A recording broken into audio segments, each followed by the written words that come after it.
we have a client who I'm trying to figure out how to disguise them while still being useful. We have a client, it's a school, and they run ads on Google and Instagram. It's a lot more than that, but let's just boil it down to that.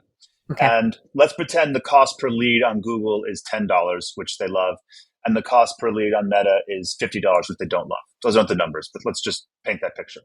So the Okay. CFO, because the CEO and the CFO are having coffee together, right? They're still in the office, and they're having coffee together, and they're taking a look at this, and they're saying, wow, marketing, what are they doing?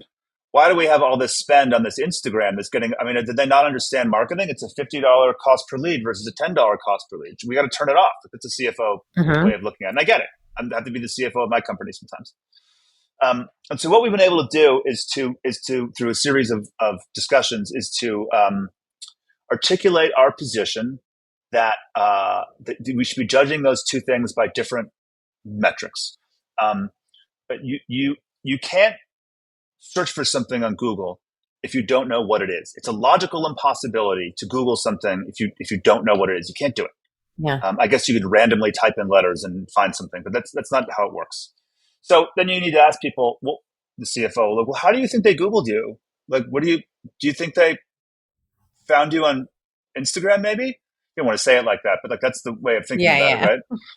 And so what we've been Leading the able to witness. do, leading the witness, we call it inceptioning them. Yes, leading the witness. And so what you do, so we've done, this data scientist, is the statistics professor, is be able to assign a very clear value for this specific client to meta ads and their impact on other channels. So it's true, Mm-hmm. and this, I'm not using the straight numbers, but it's true that Meta does not have the same cost per lead as Google for this client. It's saying it's 50 versus 10. It's not, it's closer than that, but it's true that that's the case. But also, every time we spend dollars on Meta, your organic traffic does better.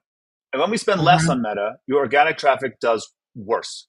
And we can quantify this with statistically valid results, to the point where we know that Meta traffic is not just worth the leads of $50 a lead, it's also worth an extra 0.25, a 25% organic lift.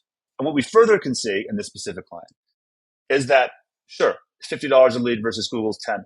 But Google's conversion rate and Google's click-through rate do better in 2 months for every dollar you spend on Meta versus when you turn it off. So it has a downstream effect, right? And so we have all the data Yeah.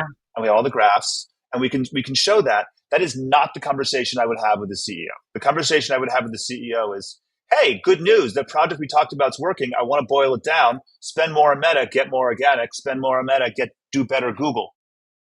Right? Like it's the same data, but like It is. it's just some people want to look at the The correlations numbers. and the graphs Yeah. and the math, and some people want to be told this is how it is. And both are valid ways to do it.